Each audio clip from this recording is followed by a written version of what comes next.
Daisy. The Fat Controller stood on the platform. Percy and Toby watched him anxiously. "Here," he said, "is Daisy the diesel rail car, who has come to help while Thomas is, indisposed." "Please, sir," asked Percy, "will she go, sir, when Thomas comes back, sir?" "That depends," said the Fat Controller. "Meanwhile, however long she stays, I hope you will both make her welcome and comfortable." "Yes, sir, we'll try, sir," said the engines. "Good. Run along now and show her the shed. She will want to rest after her journey." Daisy was hard to please. She shuddered at the engine shed. "This is dreadfully smelly," she announced. "I'm highly sprung, and anything smelly is bad for my swerves." They tried the carriage shed. "This is better," said Daisy, "but whatever is that rubbish?" The rubbish turned out to be Annie, Clarabelle, and Henrietta, who were most offended.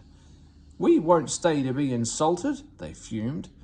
Percy and Toby had to take them away and spend half the night soothing their hurt feelings. The engines woke next morning feeling exhausted.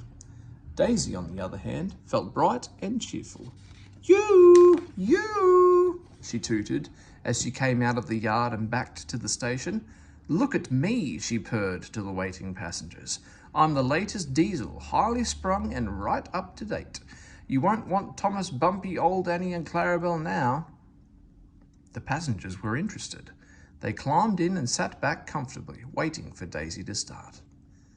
Every morning, a van is coupled to Thomas' first train. The farmers send their milk to the station, and Thomas takes it down to the dairy. Thomas never minds the extra load, but Daisy did.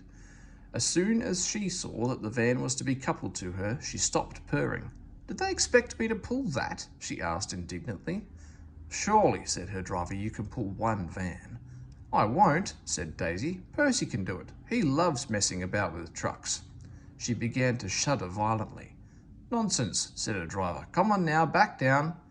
Daisy lurched backwards. She was so cross that she blew a fuse. "Told you," she said, and stopped. The shunter, the guard, the station master, and her driver all argued with her, but it was no use. "It's fitter's orders," she said. "What is?" "My fitter's a very nice man. He is interested in my case. He comes every week and examines me carefully. 'Daisy,' he says, 'never pull. You're highly sprung and pulling is bad for your swerves.' So that's how it is," finished Daisy. "Stuff and nonsense," said the station master. "I can't understand," said the shunter. "Whatever made the Fat Controller send us such a feeble..."